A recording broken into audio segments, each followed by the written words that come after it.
morning and welcome to Centro, everyone. I'm Yadires, Nova-Salcedo. Thank you so much for being with us.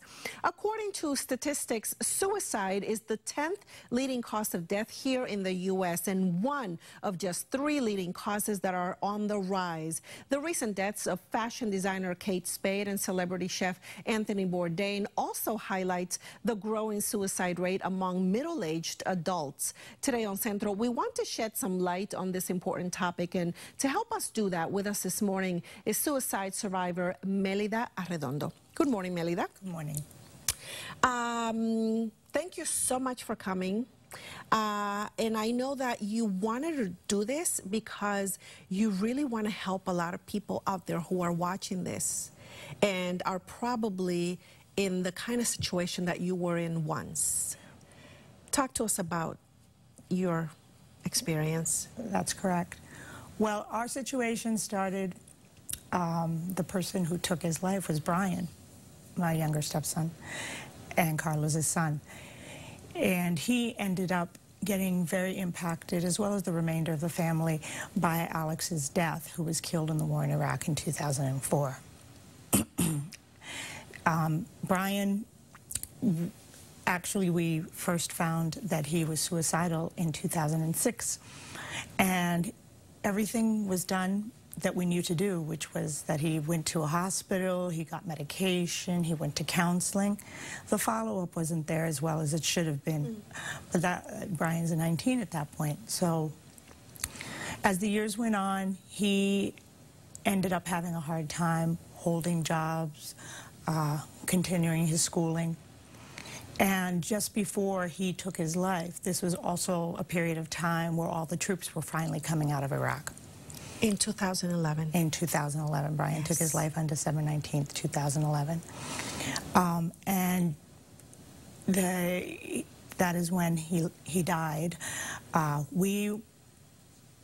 of us were very overcome with emotion and continue to be.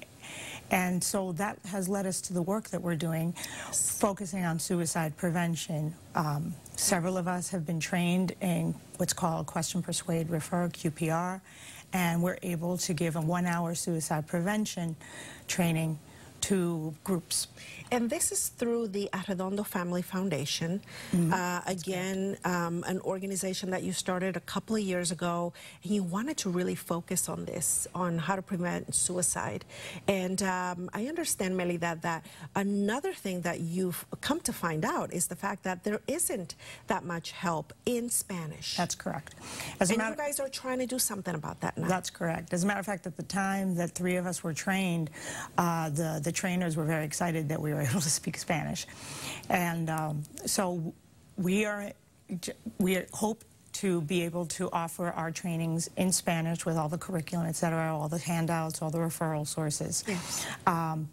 And this is, we'll see how we do next year on this. As it is right now, we're overwhelmed with the number of people who request the training as it is. We do an average of 4 a month with about 20 people, so that's 80 people a month. Wow. On average. There's a great need. There is a great need. And Melida, I want you to tell me, you know, we spoke about Brian, and but at a personal level, you yourself and actually Carlos also felt you had suicidal thoughts. Our mental health was definitely impacted, yes. What goes on through your mind when you're in the midst of all of these feelings, and what's happening? I would have to say desperation. And that is what leads someone to actually act. For